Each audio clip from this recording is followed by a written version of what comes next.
आरक्षण देतो म्हणून उपोषण ठेवाले, आमच्या दादांना उपोषण ठेवले. उपोषण तुमचे मंत्रिमंडळ विस्तार येतात आणि वेळोवेळी चर्चा करून निघून जातात आणि त्यांनी एकही शब्द सकारात्मक भूमिका घेऊन स्पष्टपणे जाहीरपणे सांगले नाही की आरक्षण तुम्हाला देतो. आता मुंबईला आम्ही गेलो, मुंबईला शपथपत्र काढलं आपल्या शिंदे साहेबांनी आणि आरक्षण देतो म्हणून तारीख पण दिली, आम्हाला तारखा दिल्या. आम्ही जशा जशा तारखा आमच्या आदरणीय मनोज दरांगे पाटलांनी सुद्धा वेळ दिला. 1 महिना म्हणलं 1 महिना दिला, 2 महिने म्हणले 2 महिने दिले, 3 महिने म्हणलं 3 महिने दिले, जवळपास 11 महिने झालं सर हे चालू आहे, जवळपास 1 वर्ष. तर आमचा योद्धा अक्षरशः बिमार पडून मरायचा, म्हणजे अक्षरशः सुदैवान तसं होऊ नये आणि होणार पण नाही. हे ईश्वरचरणी आमची प्रार्थना आहे, समाजाची तळमळ आहे त्या माणसाची. सर समाजासाठी आरक्षण भेटावं हे आमचं सगळ्याच मन आहे, समाजाचं मन. पण हे वेळ का सर, अतोनात वेळ का देत आहे. आणि ओबीसी मध्ये सर ऑलरेडी रिजर्वेशन 40 ऑलरेडी 40 जाती होती, तर त्याच्या आता 350 ते 400 झाले ओबीसी मध्ये. तर मागासवर्गीय आम्ही सिद्ध शिंदे समिती संघटित केली, त्याच्यामध्ये सर मागासवर्गीय सिद्ध झाला मराठा समाज, त्याच्यामध्ये सुद्धा सर आम्ही आरक्षणापासून वंचित राहिलो. कसं काय वेळ मागायला, आम्ही एवढा वेळ दिला, जवळपास 1 ते 1.5 वर्ष झालं. आम्हाला का बोल थापात पाडून आहे पक्षापासून वंचित व्हायचं. आमची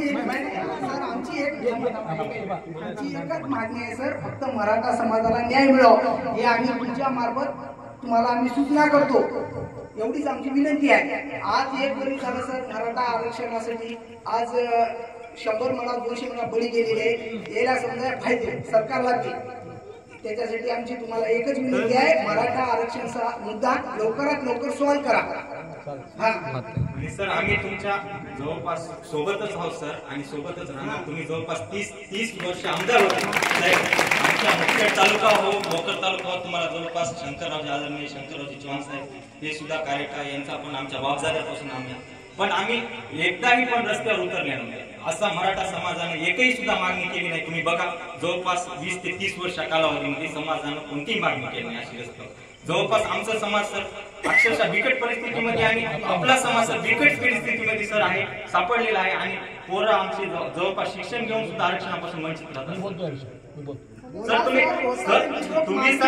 हॅलो सर, तुम्ही बोला सर, तुम्ही आज वरील केंद्रामध्ये राज्यसभेवर खासदार आहात, तुम्ही नेमलेले आहात सर, आणि नेमलेवर असल्यामुळे तुम्ही वरी बोलू शकता. आणि तातडीने आणि तात्काळ रिजर्वेशनचा मार्ग आमचा आहे काढून आम्हाला मोकळं करा. येणाऱ्या काळामध्ये सर आम्हाला जर रिजर्वेशन भेटलं नाही तर आम्ही खंबीरपणे आम्ही तुमच्या सोबत नाही सर.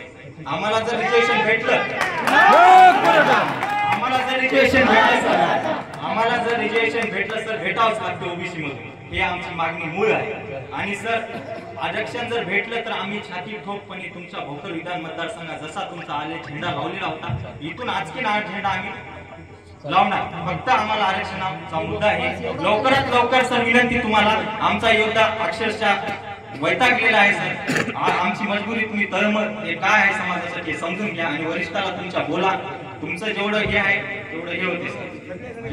तुम्ही आतापर्यंत आमच्या जे मोर्चे निघत आहे त्याच्यासाठी तुम्ही काय केलं आणि त्याच्यासाठी काय करणार आहात हे फक्त आम्हाला स्पष्टीकरण द्या, बाकी काही नाही. तुम्ही आमच्या आमदार राहिलेले आहात, खासदार राहिलेले आहात, आम्हाला फक्त एवढंच पाहिजे तुमच्याकडून की तुम्ही आमच्यासाठी काय करता.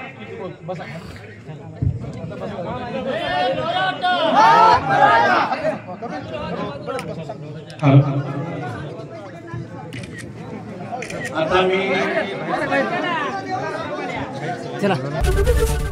एबीपी माझा, उघडा डोळे बघा नीट.